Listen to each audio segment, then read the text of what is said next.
Kortizolni tushib ketishi ham hayot uchun xavfli bo'lishi mumkin. Gipokortizizm kortizolni buyrak usti bezida yetarlicha ishlab chiqarilmasligi. Buni belgilari qon bosimini pasayishi, terini quyosh tushmaydigan taraflari to'qarishi, qorayishi, ya'ni og'iz shilliq qavatlari, asosan qo'l kafti chiziqlari, tanadagi burma joylarida, tirsaklarda qorayishlar paydo bo'ladi. Qonda qand miqdorining pasayishi, ko'ngil aynishi, qusish, sho'r narsalarni yeyishga xohish kuchli bo'lishi, ishtaha pasayishi, ozish va doimiy charchoq va holsizlik.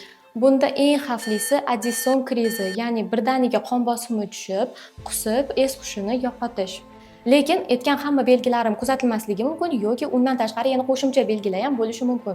Bu gipokortizizmni keltirib chiqaradigan sabablari bor, u o'ndan ortiq va shuning uchun gipokortizizmni turlari bor. Birlamchi, ikkilamchi, uchlamchi degan. O'sha qaysi turi kelib chiqishiga qarab, simptomlar ham, belgilar ham har xil bo'lishi mumkin, farqlanishi mumkin. Bu o'zi kam uchraydigan holat hisoblanadi. Shuning uchun buni faqatgina belgilariga qarab diagnoz qo'yib bo'lmaydi, vrachchi nazoratisiz va davolash ham xuddi shunaqa bo'ladi. Oldin juda kuchli tekshiriladi, sababi aniqlanadi va davolash turi o'shanga qarab tanlanadi. Ya'ni aynan bittagina davolovchi preparat, bittagina yo'nalish yo'q.